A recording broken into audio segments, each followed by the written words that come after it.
Bom dia, bem-vindas, queridas, bem-vindas ao nosso estudo da Escola do Mestre para Mães. Aqui nós nos reunimos, né? O que que é a Escola do Mestre para Mães, para você que está vindo a primeira vez, para você que não conhece ainda, né? Pode estar assistindo aí, não se encontra futuramente. É um grupo de apoio e estudo para mães. E nós estudamos sobre a vida e a didática de Cristo para sermos mães à imagem de Cristo, né? Esse é a nosso desejo. E na Escola do Mestre para Mães, nós temos o estudo individual, que é o mais importante, e você pode encontrar o material que nós usamos, né, o guia de estudo. Nós estamos usando o guia de estudo volume 2, que fica, você pode baixar direto no familiarizando.org, na seção de materiais para download. Basta acessar ali, você vai encontrar o nosso guia de estudo e também outros materiais para baixar gratuitamente. Todas as terças-feiras, das 5 às 6:30 da manhã, nós temos este estudo aqui pelo Zoom, e onde nós estudamos, recapitulamos, né, o que nós estudamos individualmente, através do livro Desejado de Todas as Nações, e hoje nós estamos estudando o capítulo 12 e também o capítulo 13. Nós vamos finalizar o capítulo 12, que iniciamos no estudo passado. Esse é o estudo de número 17. Bom, é, eu quero, então, hoje dar as boas-vindas a você que está aqui conosco, tá bom? Nós temos nossos momentos gravados, tá? E caso você precise ou não deseje ser identificada, você pode colocar suas perguntas no chat, pode participar do nosso estudo aí, tá bom? Basta levantar a mãozinha, que nós vamos, então, poder interagir com você. A Marília está aqui já, para que nós possamos fazer esse estudo. Antes de mais nada, eu gostaria também de fazer uma oração para que a gente possa começar. Vou pedir para que nós, neste momento, então, possamos curvar nossas frontes e orar ao Senhor.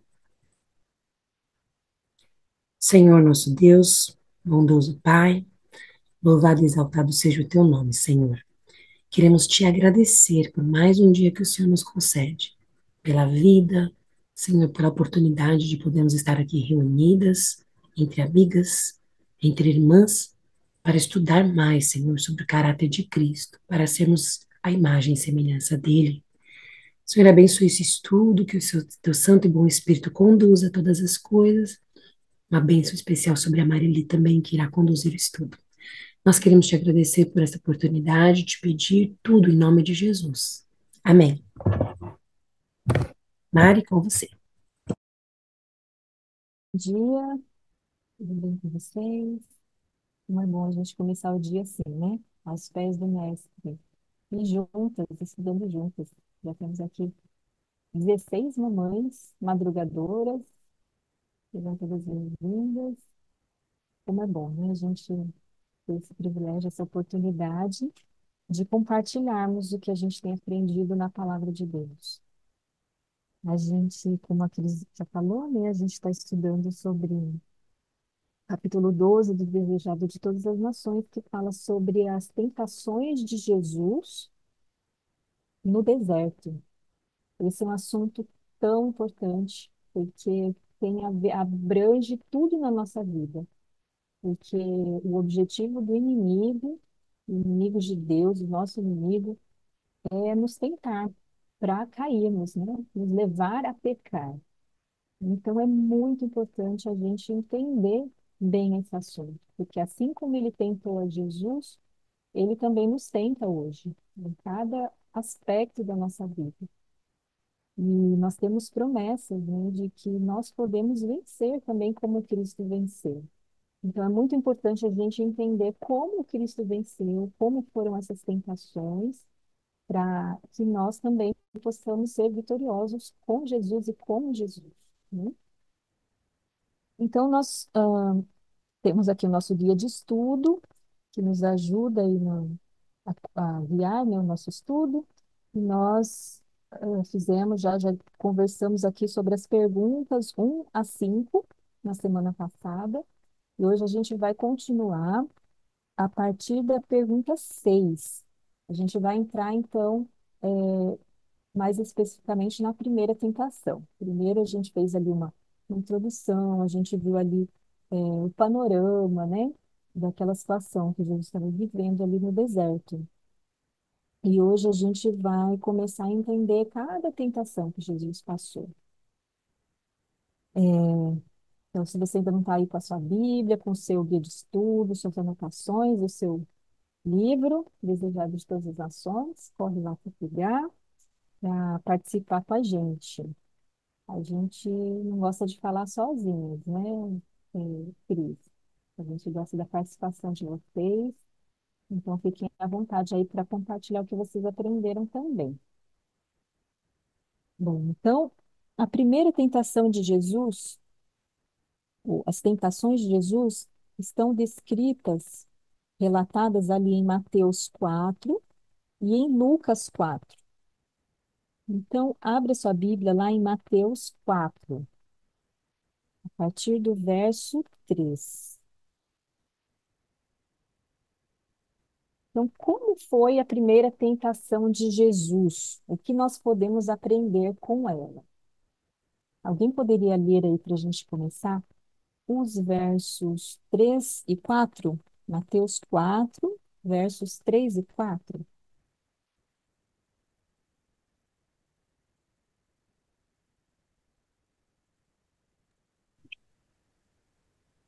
Então o tentador aproximou-se e disse a Jesus: Se você é o filho de Deus, mande que essas pedras se transformem em pães.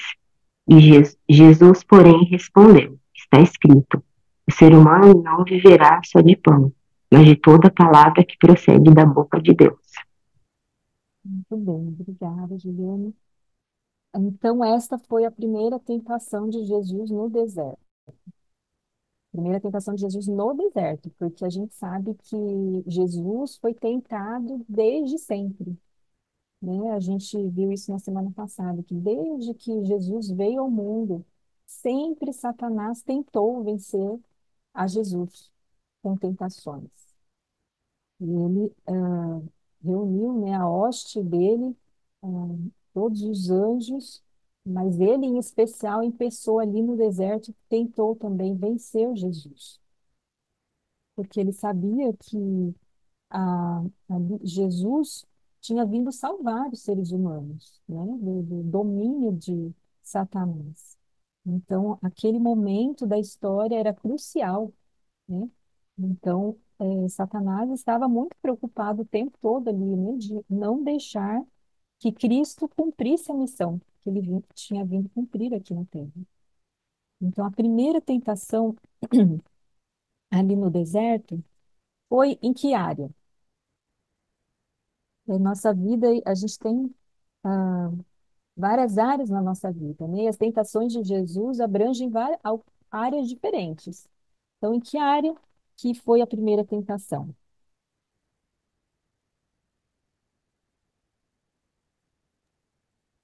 Na página o Desejado de Todas as Nações, é a página 72 do aplicativo, ou no livro, página 117. Então, a primeira tentação foi na área do apetite, né? E aqui está escrito, no capítulo 12, que assim como aconteceu com Adão e Eva, o apetite foi o terreno da primeira grande tentação. Então, exatamente onde tinha começado a ruína do ser humano, deveria começar a obra da nossa redenção. Olha que interessante. Então, assim como Adão e Eva tinham caído em pecado por condescenderem com apetite, Cristo então deveria vencer negando o apetite. E hoje com a gente é a mesma coisa, né? Geralmente Satanás também começa por aí, né? E ali no verso 4, Mateus 4, verso 4, a resposta de Jesus foi: o ser humano, né, aqui na minha versão, né? Nem só de pão viverá o homem, mas de toda palavra que procede da boca de Deus. E aqui eu circulei essa palavrinha toda, né? Muitas vezes, quando aparece essa palavrinha, eu eu circulo, porque é uma palavrinha assim que faz toda a diferença. Porque às vezes a gente submete uma parte da nossa vida a Deus, mas não toda, né? E a gente precisa aprender a viver de toda a palavra que sai da boca de Deus, ou seja, sermos obedientes em tudo, né? Tudo que Deus manda. E aqui diz que ao longo dos anos, né, da história deste mundo, a condescendência com o apetite e com as paixões foi aumentando, até o domínio, né, do pecado ali, do inimigo, ser quase ilimitado através do apetite e das paixões. E a gente sabe que o apetite e as paixões, o apetite não envolve só a questão do alimento, né? Existem outros tipos também, né, de apetites. Apetite sexual, né? Apetite em relação à alimentação, né? E Satanás tem se aproveitado na história da humanidade, né, desse ponto, né, do apetite, dos nossos apetites e paixões. E a gente sabe que os apetites e paixões foi Deus que colocou em nós, né? São partes importantes da nossa vida. Mas a gente sabe que os apetites e paixões precisam estar sujeitos, né, subordinados à nossa razão, senão não funciona, não dá certo, né? E aqui diz que Cristo venceu em favor do homem pela resistência a essa prova, que foi severíssima. Ele exercitou por amor de nós um autodomínio mais forte que a fome e a morte. Não sei quantos aqui têm o hábito de fazer jejum, mas a gente sabe também que o jejum é uma parte muito importante da vida do cristão, né? Em toda a Bíblia a gente vê a presença do jejum, né? E na vida de Jesus também. Mas já houve momentos, assim, algumas vezes que eu tentei fazer o jejum e que foi bem difícil, assim, para mim, né? Eu tenho dificuldade de ganhar peso, né? E eu perco peso facilmente e não tenho muita resistência para jejum. Mas já houve momentos, assim, que eu fiz jejum pelo aspecto espiritual, principalmente. A gente sabe da importância do jejum para a nossa vida espiritual.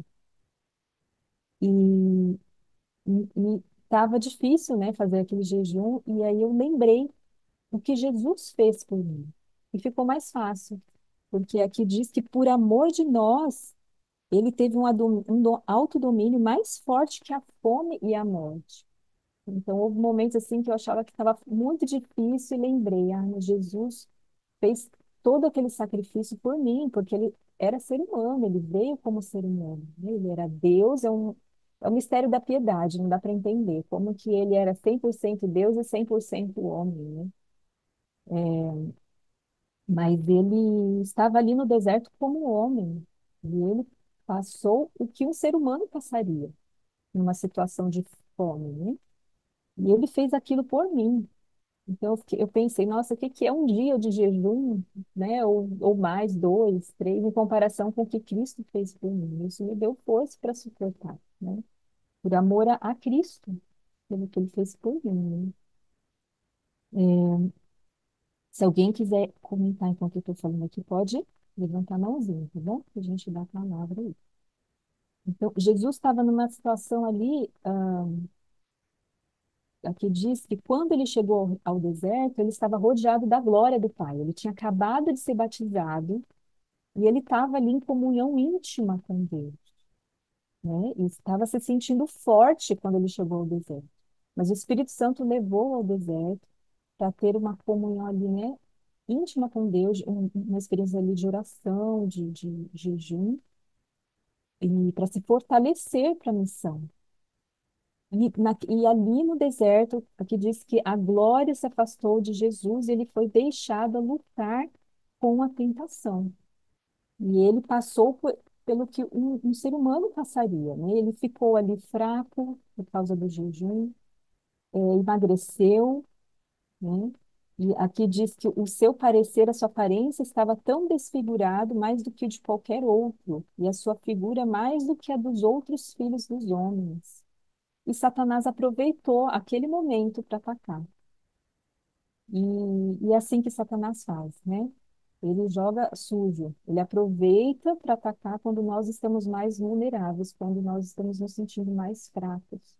Não é à toa que a palavra de Deus, né, Deus nos orienta a vigiar e orar, para não cair em tentação. Porque a gente nunca, jamais pode se sentir forte, porque a gente não, a nossa força vem de Deus, né? E às vezes a gente se sente fraco, realmente, né? A gente está fraco, assim, talvez fisicamente ou emocionalmente. De repente, a gente está passando por um problema. Por exemplo, o ano passado, né, como eu já falei aqui, foi um ano de muitas provações para mim. E eu percebi isso claramente. Satanás me atacou muito ano passado, assim, sabe? Porque eu estava me sentindo, assim, muito fraca, né? Estava passando por alguns problemas de saúde. E como é difícil, né, quando a gente não está com a saúde forte, a gente resistir às tentações. A gente fica mais vulnerável, né? Se vem um problema, uma provação, né, se a gente não está muito bem emocionalmente, se a gente não está muito bem fisicamente, né, e a gente está ali lidando com as crianças no dia a dia, e vem alguma dificuldade ali com relação à educação dos nossos filhos, se a gente não está forte fisicamente, né, e emocionalmente, é difícil, né? Não é impossível, mas fica mais difícil a gente resistir à provação, à tentação, e Satanás nos ataca muitas vezes, né, nessas situações de fraqueza. Então a gente precisa vigiar e orar, e nunca usar a nossa fraqueza ali como desculpa. Então nós mulheres aqui passamos pela TPM, né? Eu não sei quantos aqui têm sintomas desagradáveis, mas geralmente as mulheres têm, né? É um período difícil a cada mês para a mulher. E a gente precisa vigiar e orar mais ainda nesse período. De repente, até assim, jejum é uma coisa que a gente deveria fazer regularmente, né? Até temos orientações de fazer jejum, talvez assim, uma vez por semana, né? É uma coisa pessoal, individual, né? Que a gente deve decidir, assim, com Deus, né, em particular. Mas se a gente puder, por exemplo, fazer uma vez por mês, é, escolha esse período aí da TPM, quem sabe, porque eu acredito que é o período do mês que a gente fica mais vulnerável, né, à tentação. E eu já fiz jejum assim exatamente nesse período e vale a pena, realmente. E, continuando aqui, Satanás, como que ele se apresentou a Jesus? Aqui diz que ele se apresentou disfarçado no anjo do céu. Olha só. Então, geralmente, Satanás se disfarça, assim como ele fez com Eva, né? Ele se disfarçou ali, né, na forma de serpente, e está escrito que a serpente era o animal mais belo que existia. É até difícil a gente imaginar hoje, né? Porque hoje a serpente é um animal repugnante, mas ele era um animal assim que voava, era brilhoso, era muito atraente. Então não foi à toa que ele escolheu, Satanás escolheu a serpente para se disfarçar, porque era o animal mais belo.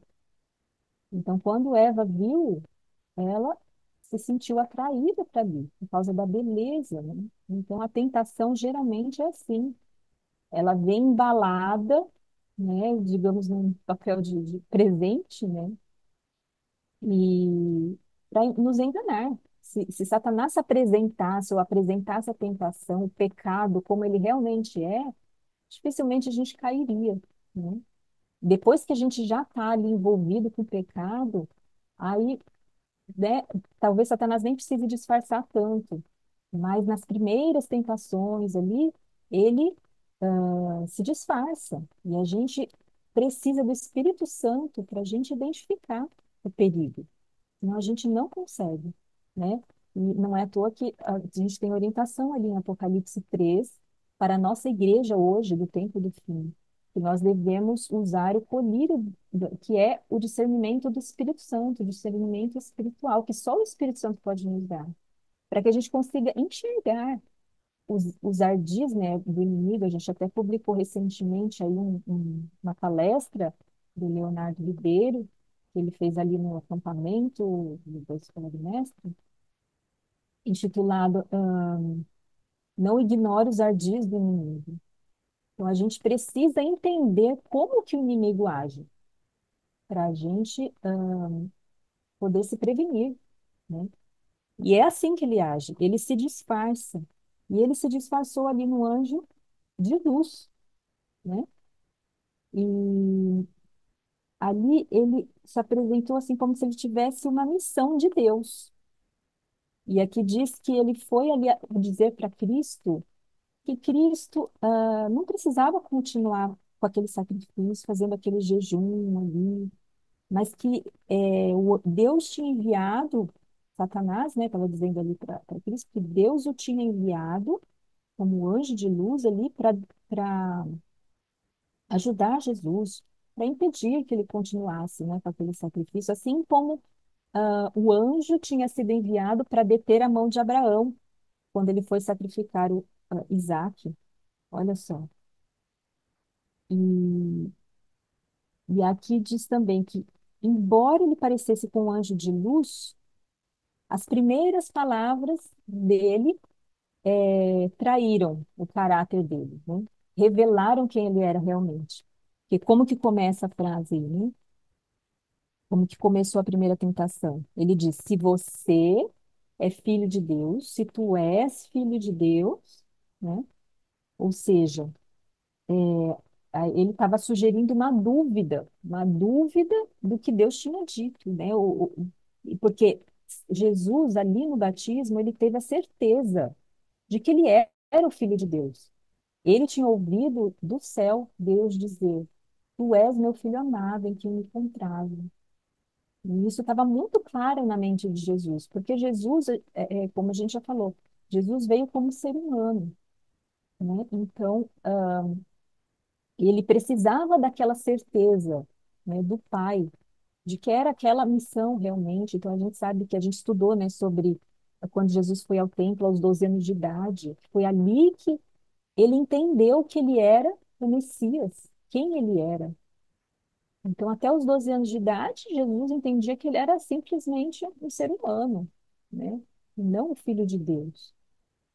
Mas Deus foi mostrando para ele, revelando que ele era o filho de Deus.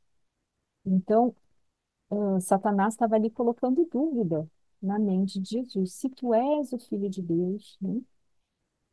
E, e aí Satanás insinuou que Deus nunca né, esperaria que ele ficasse naquela condição que ele estava ali, né, naquela situação ali fraco, né, magro, e sofrendo ali, né, com fome. E ele foi colocando dúvida ali na mente de Jesus. E é assim que ele age com a gente também. Na lição da Escola Sabatina da semana passada, a gente viu alguns textos sobre isso, né? E fala assim que a gente jamais deveria expressar dúvidas uns para os outros. A gente precisa ter muito cuidado com as nossas palavras, porque isso é uma tentação do inimigo que ele coloca na nossa mente.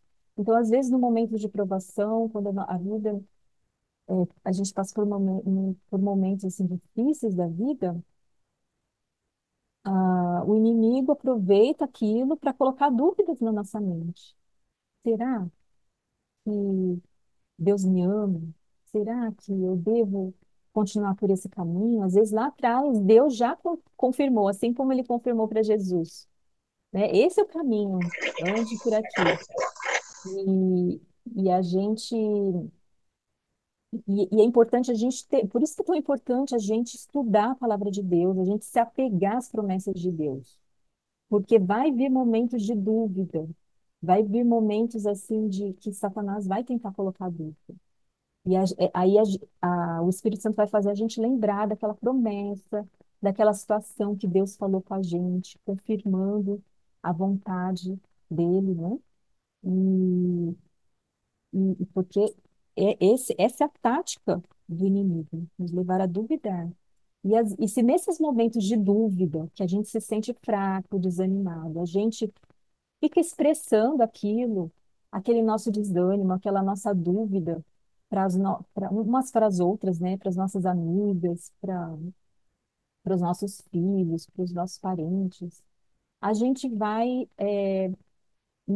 a gente pode estar sendo ali usado pelo inimigo para levar aquela pessoa também à dúvida e ao desânimo. Então, a gente jamais deveria falar palavras assim, expressar palavras de dúvida e desânimo. Em primeiro lugar, a gente deveria ir a Deus nesses momentos de fraqueza e pedir para que Deus confirme. Já aconteceu muitas vezes na minha vida, assim, de eu precisar de mais confirmações, sabe? Ah, então, aqui a gente tem, assim, tem muitas pessoas que estão buscando fazer reformas na vida. Então, por exemplo, um assunto que a gente já conversou aqui, a vida no campo, né? Tem muitas pessoas que têm buscado sair das cidades porque sabe da importância de morar no campo para ter uma maior comunhão com Deus, né? E às vezes lá atrás Deus já confirmou, é esse o caminho, tá bom. Mas aí vai passando o tempo né, a pessoa está ali buscando lugar e não encontra e demora. E aí alguns, né, talvez começam a duvidar ali, será que realmente é esse o caminho? Está tão difícil. Ou mesmo, de repente, já mudou para o campo e lá a situação está difícil, parece, não é aquele tudo, talvez, que a gente imaginou, né? E aí Satanás vai se aproveitar disso e tentar fazer a gente duvidar, né? Apesar de Deus já ter confirmado. Então, a gente tem que sempre estar pedindo ali confirmações, Senhor, confirma, eu estou no caminho certo, é isso aqui mesmo, né? E avançar, mesmo é, que a gente sinta Satanás coloque, né, aquelas dúvidas na nossa mente. Para pegar a promessa de Deus e avançar, né? Bom, continuando então aí, é, aqui diz que a palavra de Deus era a segurança de Cristo quanto à divindade da sua missão. Então, a palavra de Deus é a nossa segurança também, né? É, se não fosse a palavra de Deus, se a gente não estudar como a gente está fazendo aqui, a gente está estudando, a gente tem estudado aqui individualmente, em grupo, né, a palavra de Deus. E como é importante isso, a gente ter o nosso momento de comunhão com Deus a cada dia, né? Porque ela é a nossa única segurança. Se a gente não tiver a palavra de Deus, a gente não vai saber o que que é certo e o que que é errado. E hoje está uma bagunça, né, na sociedade. Está tudo invertido, os valores estão invertidos, né? A verdade é relativa. Então, se não tiver a palavra de Deus como nosso manual, como nosso guia, como a nossa bússola, né, para mostrar o caminho, a gente com certeza vai se perder. E são muitos caminhos que Satanás tem colocado, né, à nossa frente. Então, a palavra de Deus foi a segurança para Jesus e é para a gente também, né? E aqui está dizendo assim, ó, que Satanás esperava que Cristo perdesse a fé no Pai e operasse um milagre em benefício dele próprio. Mas se ele tivesse feito isso, ele teria frustrado o plano da redenção para sempre. Se Cristo tivesse ali operado aquele milagre para satisfazer a fome dele, já era a nossa salvação, né? Nós estaríamos perdidos. Então, que responsabilidade que Jesus tinha ali, né? E Satanás foi ali insinuando para Jesus mentiras, né? Ele disse que a aparência de Jesus indicava que ele era o anjo caído, que Jesus era o anjo caído. Olha só que absurdo, né? Que abandonado de Deus, né? Desamparado. Um ser divino devia ser capaz de comprovar sua pretensão mediante um milagre. Então ele falou: bom, então se você é o filho de Deus, faz esse milagre, né? E não, aqui diz que não foi sem luta que Jesus escutou tudo aquilo em silêncio. E ele você vê, aqui a questão do domínio próprio, né? Jesus ficou em silêncio ali ouvindo a tentação. Na Bíblia a gente tem ali um resumo né, do que aconteceu. Aqui no Espírito de Profecia a gente tem mais detalhes. E a gente, aqui está escrito que ele ficou ali em silêncio, ouvindo tudo aquilo, aquelas mentiras de Satanás. Ele não ficou ali batendo boca com o inimigo, né? E isso também é um exemplo para gente, uma lição para gente. A gente não deve ficar batendo boca com o inimigo, ou seja, né, vem a tentação, e aí a gente fica ali pensando naquilo, alimentando aquilo, né? A gente tem que ter muito cuidado. A gente, assim que vem uma tentação, que a gente identificou que é uma tentação, o primeiro ponto é a gente identificar, porque às vezes a gente não identifica que é o inimigo usando aquilo para tentar nos vencer. Mas aí a gente precisa estar atento. Assim que a gente identifica a tentação, a gente tem que expulsar aquilo, fazer como Jesus. Procurar lembrar, de repente, de um verso bíblico, que se aplica àquela situação, né? E a gente citar a palavra de Deus. E esquecer aquele assunto, orar, né? Cantar, qualquer coisa assim que expulse aquela tentação, aquele pensamento ruim, né? E não ficar dando trela para o inimigo. E também, e às vezes o inimigo usa pessoas para nos desestabilizar, para nos levar a cair, né? E às vezes também a gente fica batendo boca ali com aquela pessoa que a gente está percebendo que não está no espírito de Cristo, né? Pessoas que às vezes estão ali irritadas, fora de controle, e a gente quer, às vezes até nosso próprio Satanás pode usar qualquer um para nos vencer, para nos desestabilizar, inclusive nossos próprios filhos. Tem um texto aqui no Espírito de Profecia que diz que as crianças são presas legítimas de Satanás. Elas não têm a capacidade que a gente tem de ter assim uma comunhão com Deus, um relacionamento com Deus, né? Elas dependem de nós para isso, né? E a gente não pode, olha, crianças, ah, se a gente está vendo que o inimigo está tentando usar nossos próprios filhos ali para nos atacar, né? De repente a criança está descontrolada, está, né, tá sendo desobediente, e aí você fica ali batendo boca com a criança, né? Até coloquei um texto outro dia ali no grupo da Escola do Mestre, que fala da importância do silêncio para a gente lidar com a rebeldia ou com o descontrole dos nossos filhos.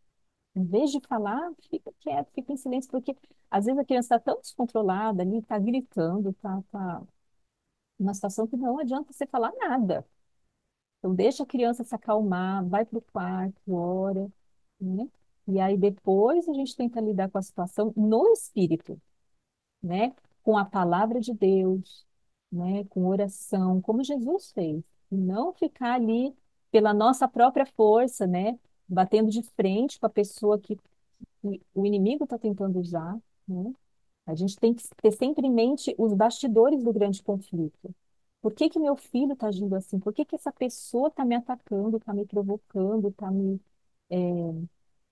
perseguindo, né? A gente tem que tentar separar o pecado do pecador. Em vez da gente se ofender com aquela pessoa, a gente tem que pensar, não, é Satanás tentando tomar o controle dessa pessoa e me atacar, e me fazer cair, me fazer perder a paciência, me fazer me afastar de Deus, né? Quando a gente lembra disso, e a gente não consegue lembrar disso se não for pelo Espírito Santo, com discernimento do Espírito, se a gente não vigiar e orar. Mas se a gente lembrar disso na hora da tentação, a gente vai conseguir ter mais compaixão com aquela pessoa que o inimigo está usando, né? E orar em favor daquela pessoa. Senhor, liberta essa pessoa. Não é ela que está fazendo isso, é o inimigo que está usando ela para me atacar dessa forma, né? Fala, Cris. Maria, queria só comentar, né, dentro desse pensamento que no Desejado diz que a arma de guerra, né, de Cristo ali, que a nossa era a palavra de Deus, né, como você mencionou. Mas uma coisa bem interessante que diz aqui, uma firme confiança no assim diz o Senhor era o seu irrefutável testemunho, né? Então, isso é algo que nós precisamos exercitar. Diz que enquanto Cristo se mantivesse nessa atitude, nesse espírito, o tentador nenhuma vantagem poderia obter. Que é o mesmo, né, que Deus espera de nós, né? Que quando nós, ao invés de cairmos, né, nessa situação, né, de nos levarmos, né, deixarmos levar por uma irritabilidade, às vezes, ali, por conta de uma atitude dos nossos filhos, ou de alguém que vem ali para nos atacar. Se nós tivermos na nossa mente, assim diz o Senhor, né, esse domínio, né, porque tudo isso é para nos mostrar que o domínio próprio é algo que nós precisamos exercitar, né, para justamente não cair nas tentações. A Bíblia diz que quando a gente resiste ao diabo, ele foge de nós, né? Então, que a nossa busca, né, tudo isso eu vejo assim, essa proposta de jejum, né, tive uma experiência de jejum longo, né, prolongado, é, e para minha surpresa, o benefício para a área espiritual, para a mente, foi assim, algo que eu nunca passei, assim, sempre eu me lembro que essa experiência foi uma experiência assim surreal, onde Deus trabalhou na minha mente de maneira a conseguir me dominar, né, dessas paixões, né, nossa atitude pronta em responder ou em agir. Então, que nós possamos nos lembrar que o assim diz o Senhor, essa é a firme promessa que nós temos para que nós possamos enfrentar, porque se a gente não permanecer no Espírito de Deus, né, com os frutos do Espírito, o tentador não vai ter poder sobre nossa vida, né? Isso mesmo, Cris. E aqui diz que Cristo veio sofrer essa prova como nós precisamos também passar pela prova, né? Então, ele nos deixou um exemplo de fé e submissão a Deus. Ele, sendo filho de Deus, né, foi submisso ao Pai. E aqui está dizendo assim que nunca, em nenhuma ocasião na vida terrestre, ele operou um milagre em favor dele. Todos os milagres que ele fez foi para o bem dos outros. Ou seja, não tem desculpa para a gente. A gente não pode dizer assim, que Jesus venceu porque ele fez um milagre ali naquela situação, né, para passar por aquela aprovação. Não. Ele dependeu totalmente do Pai. Esse foi o segredo da vitória dele, né? É, e aí, Cristo, ali logo na primeira tentação, ele reconheceu que era o inimigo, apesar dele estar disfarçado. Então, até é, quando eu estava fazendo ali o guia de estudo, foi até difícil achar uma imagem apropriada de acordo com o que a gente está vendo aqui, né? Porque quando a gente digita ali tentação de Jesus, a gente vê todas as imagens, é um, um, um anjo, um cara de anjo caído mesmo, né? Com chifre, tinha imagens até que era um anjo lá com chifre, né? Com a cara horrível, tentando Jesus. Mas aqui diz que não, ele veio como um anjo bonito, um anjo de luz, tentar a Jesus. Mas mesmo assim, Cristo percebeu, identificou quem era ele, pelo que ele falou. Então, a gente precisa estar muito atentos, né, para perceber também. E mesmo ele reconhecendo que era Satanás ali, ele não entrou em discussão, como a gente viu, né? Então, ele lembrou ali do que Deus tinha dito para ele. Então, essa é uma das coisas mais importantes para nos ajudar a vencer a tentação. Se apegar, se apropriar as promessas de Deus. E no espírito de profecia, a gente tem muitas e muitas orientações sobre isso. Muitas vezes tem essa orientação. Aproprie-se das promessas de Deus, se apegue à palavra de Deus, né? Isso que vai nos dar a vitória, né? E a gente sempre fala aqui dos versos bíblicos musicados. Lá no familiarizando.org tem mais de 170 versos musicados, né? Ou seja, músicas, é o verso assim, ipsis literis, né? Do jeito que está na Bíblia mesmo, em forma de música, para nos ajudar a decorar mesmo a palavra de Deus, gravar a palavra de Deus no coração para não pecarmos, né? Não é o que diz ali o Salmo, né? Que devemos Escondi. guardar, escondi a tua Tua palavra no palavra. meu coração, né? Para não pecar contra ti. Então, esse é o segredo. Se a gente se encher da palavra de Deus, se a gente gravar, decorar, os nossos filhos também, decorarem a palavra de Deus, na hora da tentação a gente vai conseguir lembrar, mas se a gente não estudar, se a gente não decorar, como que a gente vai lembrar na hora da tentação? Como Jesus lembrou ali no momento, né? Então, usem e abusem ali dos versos musicados. já usei também assim em situações que eu vi que o clima estava meio tenso aqui em casa, né? Então, em vez da gente ficar brigando, discutindo ali, né, ralhando com as crianças, pega lá o seu celular, vai lá na playlist dos versos musicados, né? É um canal que a gente tem no Telegram.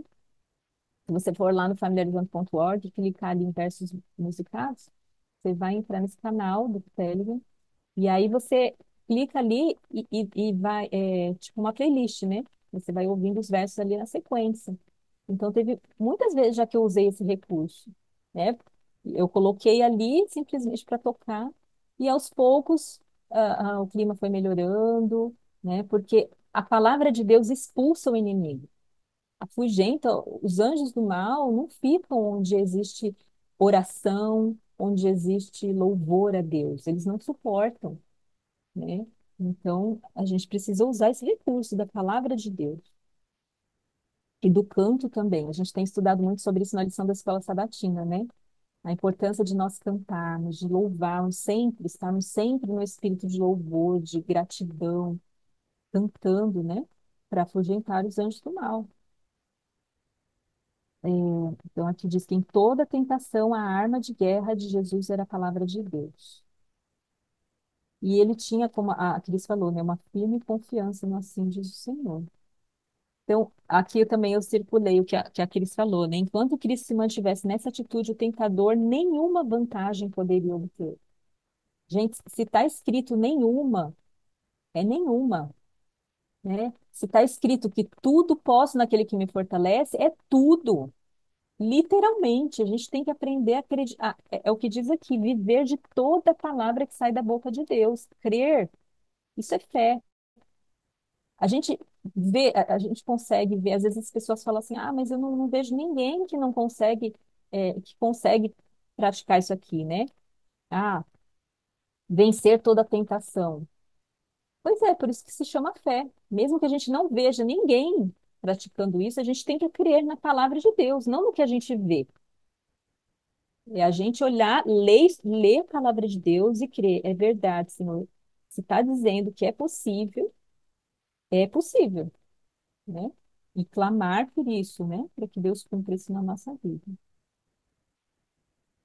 Alguém gostaria de comentar aqui sobre essa parte?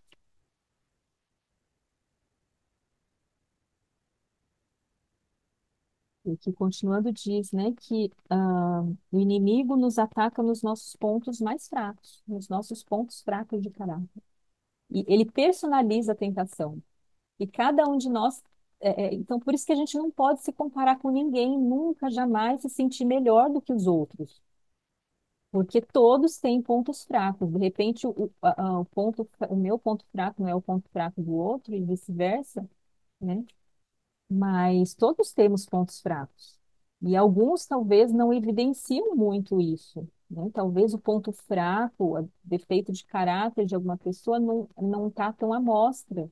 Principalmente as pessoas mais com temperamento mais introvertido, né? Não demonstram tanto, né? Às vezes o pecado está lá na mente só, né? Só você e Deus sabem às vezes, né? É, então a gente precisa tomar muito cuidado para não se sentir melhor do que ninguém, né? E ter sempre isso em mente, que Satanás vai nos atacar nos nossos pontos mais fracos. Aqui diz também que Jesus se achava no deserto em obediência a Deus. Em presença do expectante universo, testificou ele ser menor desgraça sofrer, seja o que for, do que afastar-se de qualquer modo da vontade de Deus. Olha só, e isso me faz lembrar da história de José. Quando veio aquela tentação terrível, né? Ele lembrou qual que foi a fala dele, a resposta dele. Como poderia eu fazer isso com o meu Deus? Ele pensou na glória de Deus. E Cristo também. Aqui diz assim que ele testificou que era a menor desgraça sofrer a privação física ali do que se afastar da vontade de Deus. Então, a preocupação dele maior era a glória de Deus. Era fazer a vontade de Deus. Ele não estava, ele estava muito mais preocupado em obedecer a Deus do que satisfazer o apetite dele. E isso faz toda a diferença no nosso dia a dia, né? Quando vem a tentação, quando a gente vai no mercado ali, né, e passa por ali, por um corredor ali do mercado, a gente tem coisas que são tentações para nós, a gente sabe que a gente não deveria comprar. Porque se a gente comprar e levar para casa, a gente vai não só ser tentado, mas tentar os nossos filhos, né, tentar a nossa família, comer o que não deve.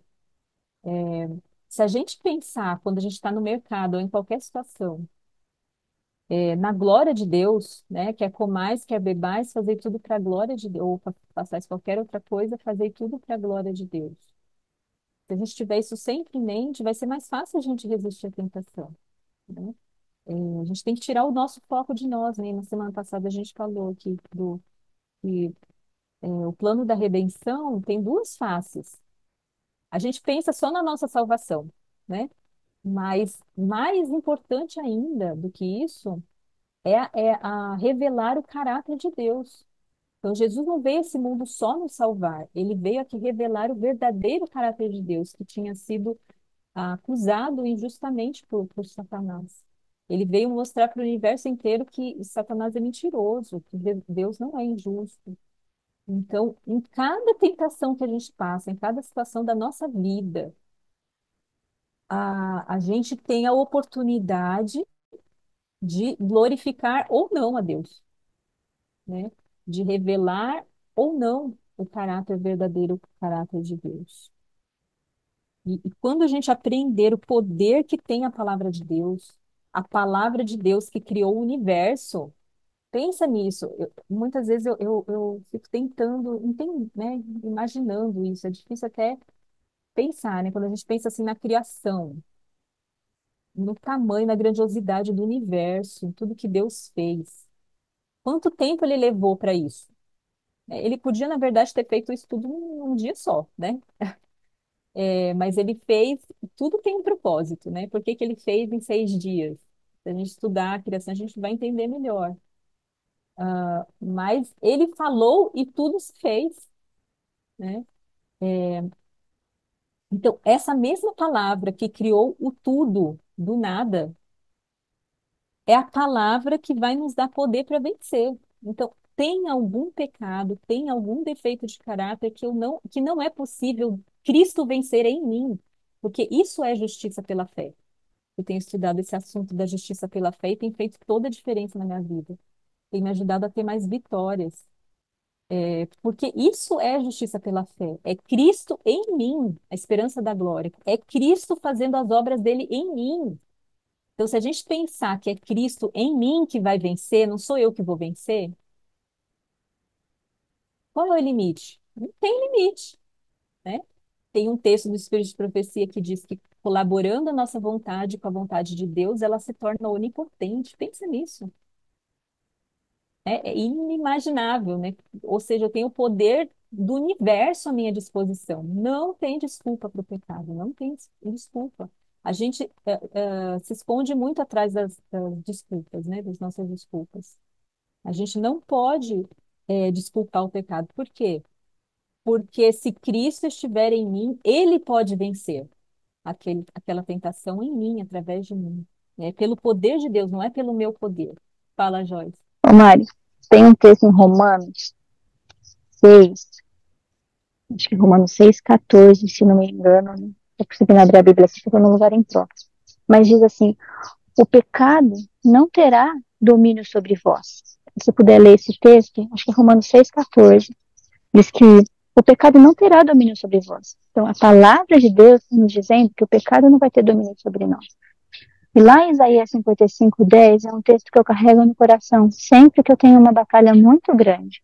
A Bíblia diz que o pecado não terá domínio sobre nós. Isaías 55:10 diz assim: porque assim como desce a chuva e a neve dos céus e para lá não tornam, mas regam a terra e a fazem produzir e brotar e dar semente ao semeador e pão ao que come, assim será a minha palavra que sair da minha boca. Ela não voltará vazia, a mim vazia. Antes fará o que me apraz e prosperará naquilo para que a enviei. É uma promessa do Senhor. A palavra do Senhor, ela não vai voltar vazia. Ele disse que o pecado não teria domínio sobre nós. Ele disse que todas as coisas são possíveis aquele que crê, que tudo nós podemos naquele que nos fortalece, que o Espírito Santo habitaria em nós. São todas promessas do Senhor. Então a gente precisa exercitar a fé, não é? A gente precisa exercitar a fé, porque a palavra dele não vai voltar vazia, ela vai cumprir. Da mesma forma que a chuva cumpre o seu papel, a palavra de Deus vai cumprir a promessa dele em nossa vida. E isso é uma questão que a gente entende pela fé, não é? A gente tem estudado o livro em outro grupo, aquele livro do Sutherland, As Fontes Vivas ou Cisternas Rotas, que fala que através da educação mundana, educação pagã, a gente racionaliza muito. A gente quer entender tudo pela mente. A mente humana tem que provar todas as coisas. E, na verdade, a educação de Cristo, a verdadeira educação, ela coloca Cristo no centro. A fé é a arma fundamental. Então, a nossa educação nos leva a racionalizar. Ah, mas como isso é possível? Se a minha mente não explica, eu não creio. E a gente tira o papel da fé, não é? Então, é preciso fé. Porque a palavra de Deus diz que vai fazer isso, e ela disse, ela vai cumprir. É isso. Verdade, Joyce, obrigada. A Cris colocou o texto aí de Romanos 6,14. Porque o pecado não terá domínio sobre vós, pois não estáis debaixo da lei, mas debaixo da graça. Então, isso é uma promessa, uma das inúmeras promessas que a gente tem, né? A gente precisa confiar, se apegar a essas promessas, mesmo que a gente não veja ninguém praticando isso aqui, mesmo que a gente nunca tenha conseguido praticar o que está escrito, é fé, né? É a gente crer mesmo sem ver, né? E a gente a palavra de Deus diz, fala, por exemplo, de Enoque, que andou com Deus, andou continuamente com Deus, numa vida de realmente constante comunhão com Deus. E existem, na palavra de Deus, tem muitos exemplos. Então, aqui, indo já para o final da página 12, do capítulo 12, aqui diz assim, ó, que de todas as lições a serem aprendidas da primeira grande tentação do nosso Senhor, nenhuma é mais importante do que a que diz respeito ao controle dos apetites e paixões. Então, a gente tem orientações quanto à reforma de saúde. A gente tem livros, né, vários livros do Espírito de Profecia sobre a questão da saúde, falando daí que hoje, no tempo do fim, a gente deveria fazer uma reforma de saúde, fazer mudanças no nosso estilo de vida, na nossa alimentação. Por quê? Porque tem tudo a ver com a nossa vida espiritual. Isso nos fortaleceria para resistir às tentações do inimigo que ficariam maiores agora no fim. Então a gente não pode se comparar com o povo de Israel na época lá de Levítico 11, né? Então tem gente hoje, cristão hoje, ainda lá vivendo ah, a reforma de saúde de Levítico 11. Não. Quanto mais se aproxima o fim, quanto mais piores ficam as tentações de Satanás, quanto mais aumenta o caos no mundo, né? Quanto mais o mundo se afasta do plano original de Deus, mais a gente tem que fazer essas reformas, né? Para a gente conseguir suportar, conseguir identificar, né? O perigo, né? Para a gente conseguir suportar as tentações.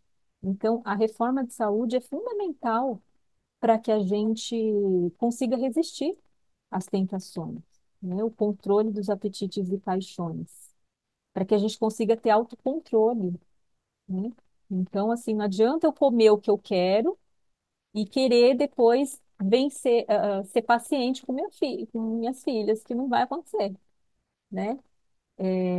Então, tem alimentos que nos levam a ficar mais vulneráveis, mais irritados, né? Mais descontrolados. A gente sabe disso. Então, se a gente, é só a gente seguir, né? O que Deus nos diz. É tão simples, né? Mas a gente às vezes complica, né? Por causa da nossa desobediência. E nós precisamos dar exemplo para os nossos filhos de obediência. Satanás opera por meio da intemperança para destruir as faculdades mentais e morais, concedidas por Deus ao homem como inapreciável dom. Assim se torna impossível ao homem apreciar as coisas de valor eterno, através de condescendências sensuais, busca ele apagar na alma todo traço de semelhança com Deus. Terrível isso, né? Então, aqui a gente vê que Satanás usa as condescendências com apetite, né? As tentações relacionadas aos apetites e paixões, para apagar da alma todo traço de semelhança com Deus. Por isso que a verdadeira educação é buscar restaurar a imagem de Deus em nós. E a verdadeira educação, como a gente já falou, né? é, Até no grupo, algumas pessoas estão comentando sobre isso, né? A gente estava explicando ali. A verdadeira educação, se a gente pensar que a verdadeira educação é buscar restaurar a imagem de Deus em nós, ela envolve tudo, todos os aspectos, né? Envolve uma reeducação do apetite, da alimentação, né? A questão da alimentação, uma reeducação do paladar, e envolve tudo, né? Por quê? Porque o objetivo de Satanás é apagar da alma todo traço de semelhança com Deus. E Deus, o Espírito Santo vai no sentido contrário. Enquanto Satanás está buscando apagar todo traço de semelhança, né, com Deus na nossa vida, o Espírito Santo está procurando restaurar todo traço de semelhança com Deus, né? E isso envolve os apetites e paixões, né? E a gente é muito triste de ver a imoralidade no mundo hoje. Satanás tem levado as pessoas a se parecerem mais com animais, né? Pessoas que se deixam dominar pelos apetites e paixões que se tornam assim criminosas, né? A gente olha assim, uma situação deplorável. E você não consegue realmente mais ver um traço ali de Deus na pessoa. E é isso que o inimigo quer fazer com cada um de nós, com os nossos filhos, né? E terminando aqui a parte que fala sobre a primeira tentação, tem um texto que diz assim, que unicamente pela inexprimível angústia suportada por Cristo, podemos avaliar o mal da irrefreada satisfação própria. O exemplo de Cristo nos declara que nossa única esperança de vida eterna é o quê? Olha aqui, presta atenção nessa frase. A única esperança de vida eterna é manter os apetites e paixões sob sujeição à vontade de Deus. Isso aqui é muito sério. Nossa única esperança de salvação, de vida eterna, é manter os apetites e paixões sob a sujeição da vontade de Deus. Se a gente pensar nisso, a gente entender realmente isso aqui, a gente vai lutar muito mais, né, para estarmos ali conectados com Deus, que Ele que vai nos dar o poder para vencer, né, os nossos apetites e paixões, para Mari, sujeitar, né? Diga. é maravilhoso aqui, é um texto que eu tinha destacado também. E diz assim que o que está lutando contra o poder do apetite, olha ao Salvador no deserto da tentação. Vejam sua angústia na cruz ao exclamar: tenho sede. Ele resistiu a tudo quanto nos é possível suportar. Sua vitória é nossa. É uma promessa, né? Nos é possível.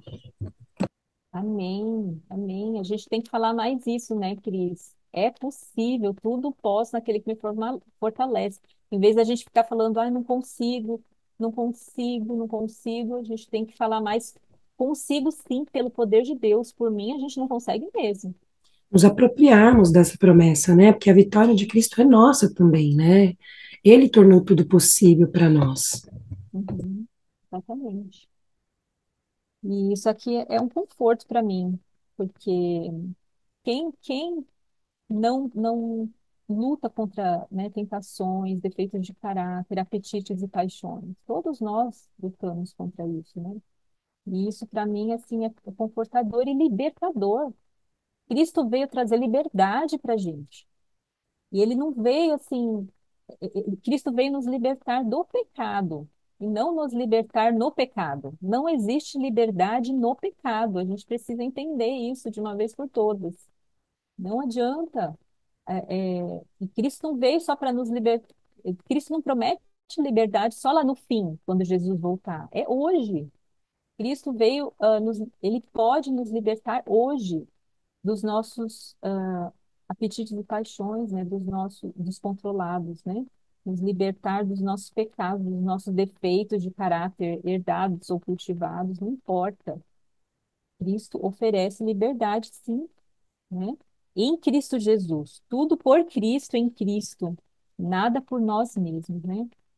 E a gente está combinando aí com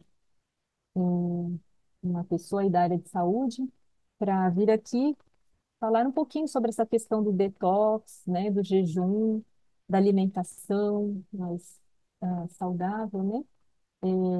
Que tem tudo a ver, que pode nos ajudar muito a vencer as tentações. E assim que a gente combinar tudo, aí eu aviso vocês, mas a gente pretende ampliar esse assunto aí, do apetite, né? Do jejum, porque é uma questão muito importante. A gente precisa usar esse recurso, né? Os recursos que Deus nos oferece. A oração, o jejum, né? Mas eu estou falando demais aqui, gente. Podem falar aí, tá todo mundo quietinho, fiquem à vontade. Tem alguma. Acho que hoje a gente vai ficar só na primeira tentação mesmo, né? No estudo da primeira tentação. E na próxima semana a gente continua a partir da. Ainda tem mais um trechinho aqui, não, no capítulo 12 que aborda outros aspectos, né? Outras questões aí.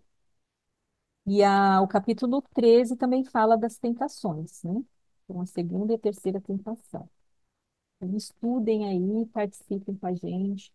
Tem alguma pergunta, alguma dúvida, algum comentário que vocês gostariam de fazer relacionado a essa questão aqui, do apetite? Talvez alguma experiência que vocês tiveram de vitória através, né, do jejum, da oração, alguma coisa relacionada, né, com apetite também. Eu vi aqui, Mari, que a Clotilde comentou que ela tem acompanhado as mensagens do grupo, tem orado muito para conseguir a verdadeira educação na casa dela, né? Isso é bem importante, né? Bom, não, a verdadeira educação é um grande desafio, né? No tempo que a gente vive hoje, porque envolve muitas mudanças, né? Mas a gente não pode desistir. É o que a gente está falando aqui. A gente tem que se apegar às promessas de Deus, né? Deus tem promessas com relação à educação dos nossos filhos, né? A gente precisa se apegar a essas promessas. Temos orientação, tem um texto no livro Parábolas de Jesus que diz que todas as ordens de Deus são promessas habilitadoras. Então, na verdade, toda a orientação de Deus, toda a ordem, orientação, todo conselho de Deus é uma promessa em si. Então, se Deus nos orienta a praticar a verdadeira educação, é porque é possível, é porque Ele vai nos dar o poder para isso, porque Ele vai nos orientar, né? A Então, Joyce quer comentar. pode falar. Fala, Jô.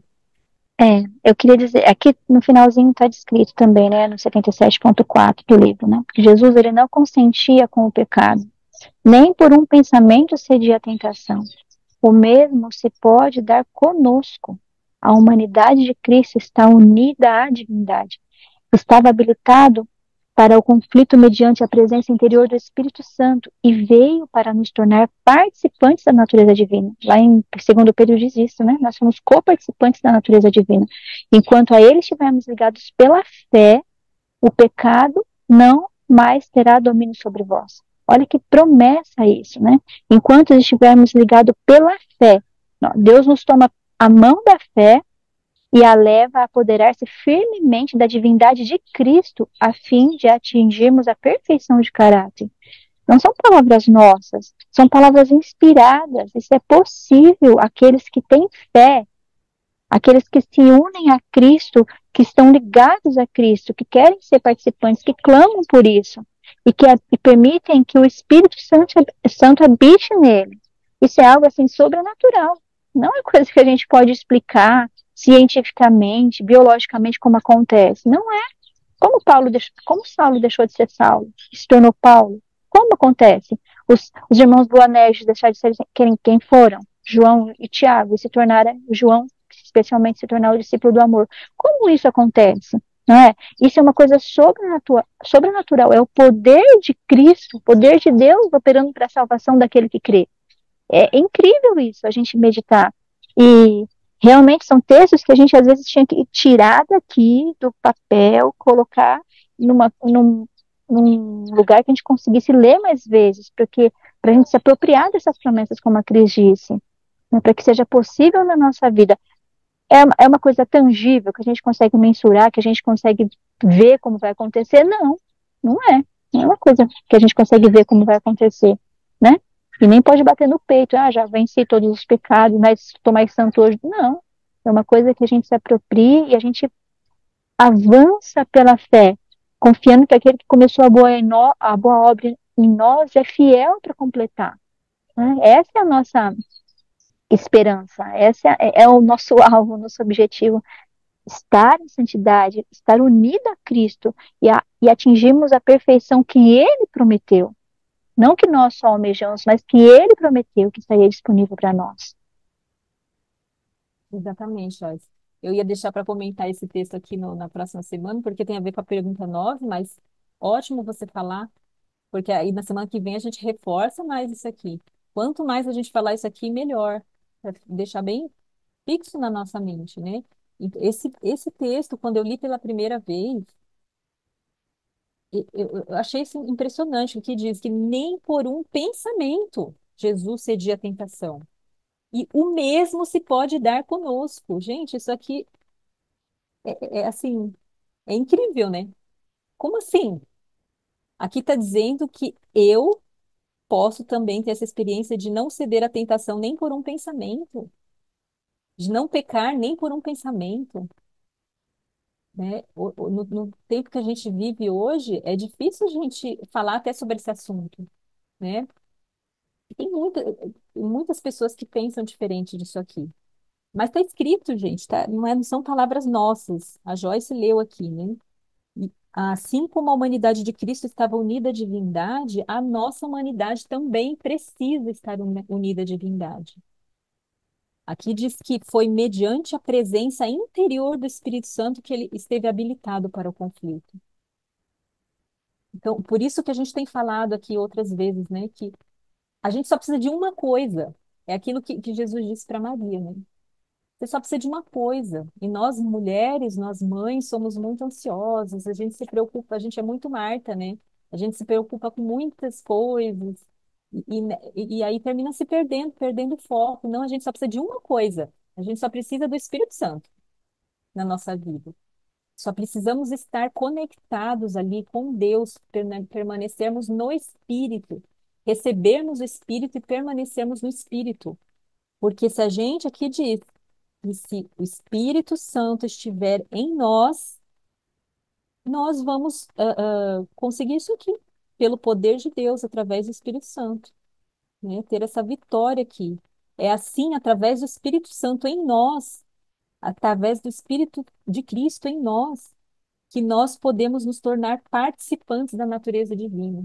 Esse aqui é um outro termo que eu tenho grifado sempre que eu aparece. Tem esse termo na Bíblia, né? Um texto que fala isso, que nós devemos nos tornar participantes de Cristo, da natureza divina. Isso é incrível, gente. Então, às vezes a gente fala assim, mas eu tenho natureza pecaminosa. Tudo bem, é verdade. Mas aqui diz que nós podemos nos tornar participantes da natureza divina. O que significa isso?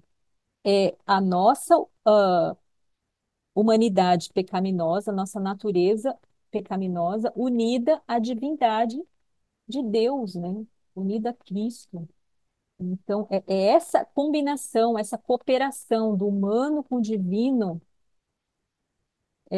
que nos dá a vitória. Só isso. Essa é a nossa única esperança de salvação. Se a gente não entender isso, se a gente não praticar isso, não tem chance. A gente vai viver caindo, a gente vai viver sofrendo, né?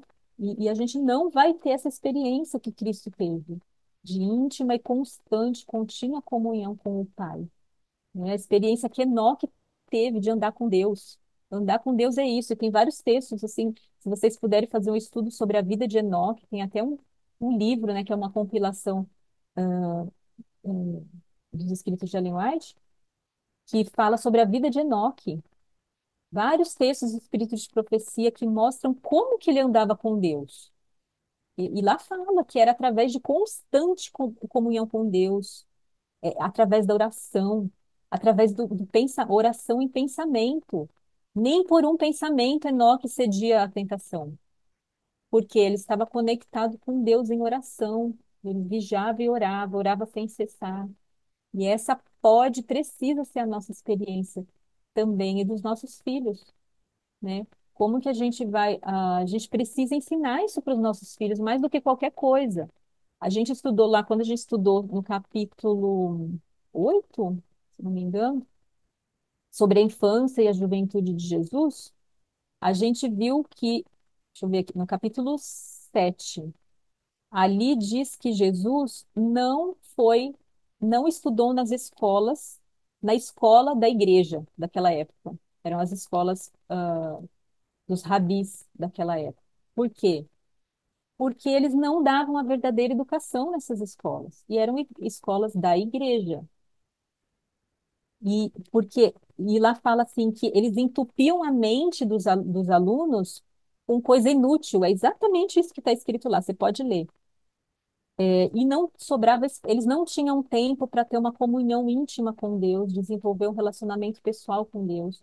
Durante o dia, enquanto eles estavam estudando, eles estudavam tudo menos o principal, né? Que era a estudar na prática a fé, né?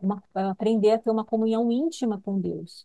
E a gente não pode perder isso de vista. Mais do que ensino acadêmico, muito mais importante do que o ensino acadêmico tem o seu lugar, tem a sua importância, mas muito mais importante do que isso é a comunhão dos nossos filhos com Deus. Mas se a gente não tiver isso, essa experiência de Enoque, essa experiência de Jesus, de comunhão constante com o Pai, como que a gente vai ensinar isso para os nossos filhos? Eles precisam ver isso na nossa vida. Eles precisam ver e quantas vezes eu caí em tentação, caí em pecado, quantas vezes eu perdi a paciência, quantas vezes, né? E dei mau testemunho para as minhas filhas. Os nossos filhos precisam olhar para nós e ver, é verdade, é possível eu vencer essa minha dificuldade, né, de ser paciente, de não brigar com o irmão, né, enfim, cada um tem seus pontos fracos, nossos filhos também. Mas se eles nos virem vencendo a cada dia, a cada momento, as tentações, as provações, eles vão crer nisso também. Ah, minha mãe consegue, então eu também posso conseguir, né, Cris? Maria, é muito interessante o seguinte, são tantas as promessas, né? A gente está trazendo aqui, você lendo, as meninas estão colocando no chat também, e eu fiquei pensando assim, o que que falta para nós, né? O que que falta para nós? Nós temos todo o conhecimento, toda a revelação, falta realmente aquilo que desde o início está sendo frisado, né? Cristo se apropriou da palavra de Deus e esse era o escudo dele, era a arma de guerra, deve ser a mesma para nós. E nós temos a palavra de Deus, temos a Bíblia, o Espírito de Profecia, que nos amplia, tanto que estamos estudando aqui o Desejado de Todas as Nações, né? E ficamos assim impressionadas, né, com toda essa revelação. E eu me lembrei aqui ontem, quando eu estava com as crianças, né, estudando, e no início eles não estavam assim muito afim, né? A gente estava conversando e eu estava preocupada para passar as atividades que tinham que ser realizadas, né? E eles me surpreenderam, né? A gente às vezes menospreza as crianças, estudando sobre Jó, né? Que é algo assim complexo, você entender o que, assim, todo o conflito, né? Que Jó viveu no contexto em que ele estava, né? E aí, passando para as crianças, a gente comentando, eles começaram a levar para um outro lado, assim, que eu fiquei assim, impressionada. Eu nem consegui fazer as outras atividades. Por quê? Porque eles começaram a questionar o grande conflito, né? Então, naquelas perguntas de por que nós fomos levados a entender o processo do grande conflito e trazer para a nossa vida, porque tudo isso é para que nós possamos trazer para a nossa realidade. Quando a gente fala de se apropriar das promessas de Deus, é trazer para a nossa realidade, né? Nosso contexto familiar, porque esse grande conflito, ele está presente em nossa vida, as crianças também estão envolvidas nele, né? E foi muito interessante ver que eles tão novos, tão jovens, né? Conseguiram compreender e ir mais. No final, eles desejavam que Jesus voltasse logo, né? Eu falava, mamãe, mas será que vai demorar muito? Jesus precisa voltar, né? E imaginar como que vai ser o céu, né? Então a mente deles tomaram das promessas, né? Eles se apropriaram daquelas promessas e a mente deles encheram. Então a gente está falando de verdadeira educação. A base tem que ser a palavra de Deus, né? Dentro do nosso lar, ela tem que estar dentro no nosso dia a dia, a todo tempo. Então, o momento que nós levantamos, que nós estamos andando, como diz em Deuteronômio 6, né? É levantando, deitando, andando pelo caminho, é na cozinha. Então, isso me fez refletir que a nossa preocupação maior tem que ser realmente a transformação do caráter, é nos encher, nos apropriarmos das promessas que estão na palavra de Deus. E só assim o Espírito Santo vai atuar na nossa mente e na nossa vida, né? Exatamente.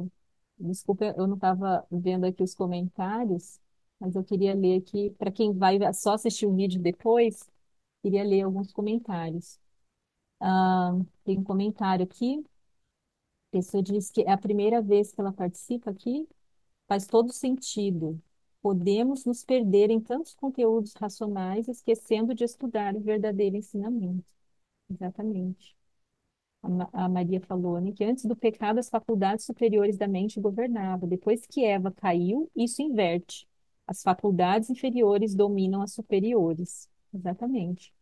Entende porque alguns têm mais facilidade de vencer as inclinações, né, os hábitos maus? É porque as faculdades superiores governam as inferiores. Exatamente, Maria. Então, é uma inversão. Satanás, tudo que Deus faz, o inimigo tenta inverter, tenta mudar o que Deus faz. Então, há uma inversão de valores hoje na sociedade, há uma inversão de papéis no lar. Homem, esposo agindo como esposa, esposa agindo como esposa, esposa agindo como esposo, né? Ou pai agindo como mãe, mãe agindo como pai, né? Há uma inversão de papéis. A gente também, por isso que no acampamento que a gente teve no ano passado da Escola do Mestre, e alguns aqui estavam presentes, né? A Cris, a Juliane, a gente conversou sobre isso, né, meninas?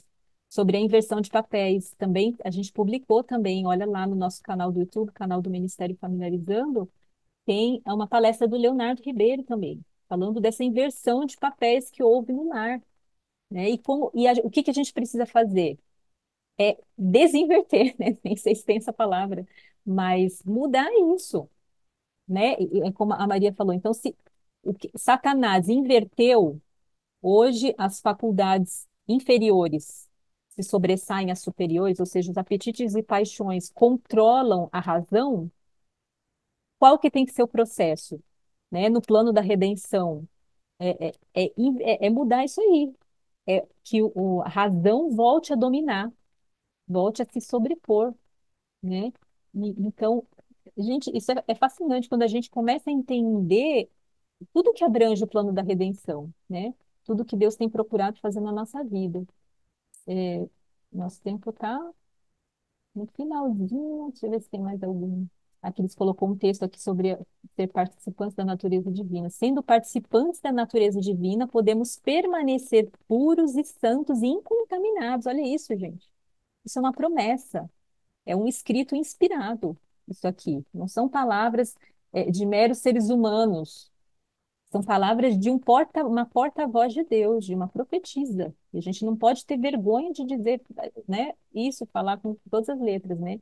Nós temos uma profetisa para os nossos tempos hoje, né? E a gente está estudando um livro dela. É uma porta-voz de Deus, uma mensagem de Deus para o nosso tempo hoje, né? E a divindade não se tornou humana e o humano não foi deificado pela fusão das duas naturezas.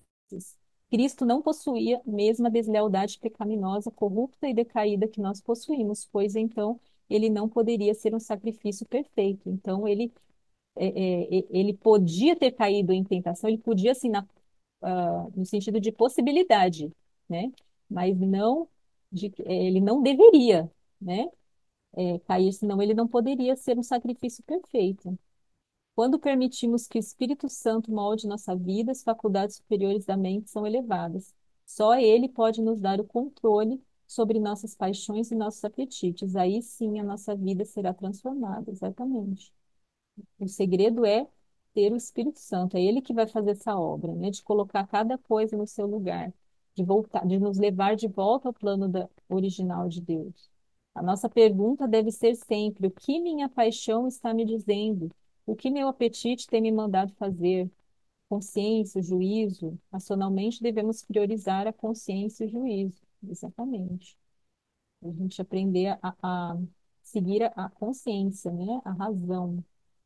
Jesus era governado pelas faculdades superiores da mente, a consciência, a razão e o juízo. Por isso, ele venceu. Exatamente, pelo poder de Deus, né, que ele permitiu. Por isso que tem, estudem sobre o lóbulo frontal, né, tem muitas palestras hoje em dia sobre isso.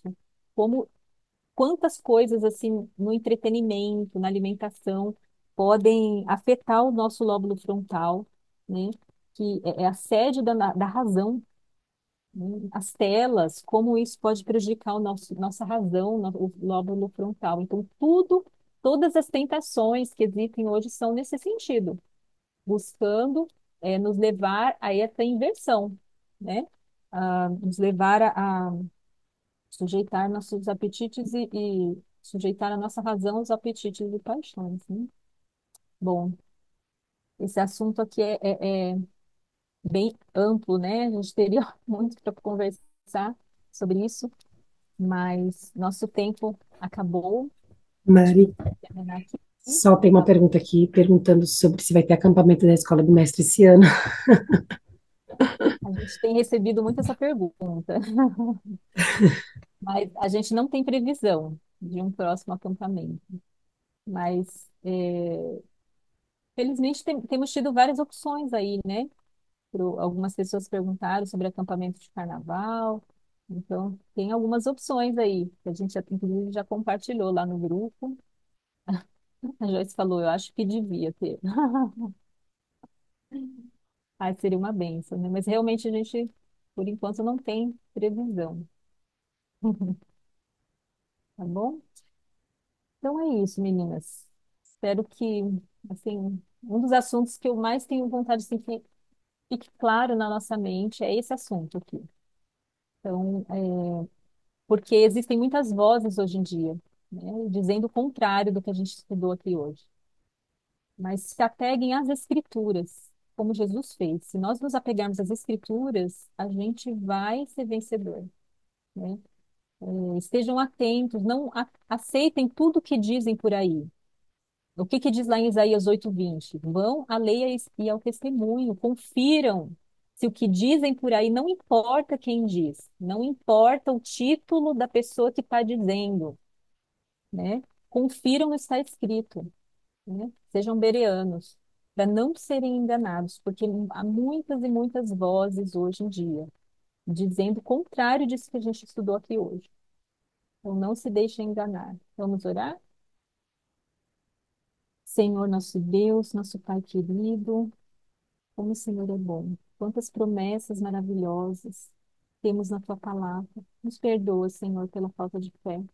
Quantas vezes desculpamos os nossos pecados? Quantas vezes nos deixamos levar pelos nossos apetites e paixões? Quantas vezes demos mau testemunho para os nossos filhos? Nos ajuda, Senhor, a vencer. Sabemos que a vitória, estudamos hoje aqui, que a vitória de Cristo pode ser nossa, que nós também podemos viver uma vida hoje, viver hoje uma vida de vitória, como Jesus viveu. Por favor, Senhor, nos ajude a entender esse assunto, nos ajude a praticar isso, nos ajude a estarmos em íntima comunhão com o Pai, assim como Jesus estava, a receber esse poder ilimitado do Pai, a permitir que o Espírito Santo habite em nós e permaneça em nós, permitir que o Teu Espírito faça em nós a obra que o Senhor deseja, uma obra de restauração, de transformação completa da nossa vida, do nosso lar, dos nossos filhos. Senhor Deus, por favor, nos concede neste dia o teu Santo Espírito. Sabemos que por nós mesmos não somos capazes de nada. Não há nenhum bem em nós, temos natureza pecaminosa, mas temos, acima de tudo, as tuas promessas. Temos a vitória de Cristo em nosso favor, temos o exemplo de Cristo em nosso favor, temos a ajuda dos anjos, de milhares de anjos, temos a ajuda do teu Espírito. Não há desculpa, Senhor, para vivermos caindo nos mesmos pecados. Tem misericórdia de nós, da nossa família. Nos ajude a entender isso e praticar acima de tudo, a mostrar isso para as pessoas, principalmente através da nossa vida, principalmente para os nossos filhos, para os nosso esposo, e hoje ah, as pessoas à nossa volta possam ver que tivemos um encontro com o Senhor, possam ver que nós estamos conectados ao Senhor, que o Teu Espírito está em nós, e que o Teu Espírito faça a Tua obra em nós, nos nossos filhos e no nosso esposo, neste dia, Senhor. Muito obrigada por este privilégio que tivemos aqui, permanece conosco neste dia, em nome de Jesus, amém. Familiarizando-nos com Deus e Sua palavra, praticando a verdadeira educação.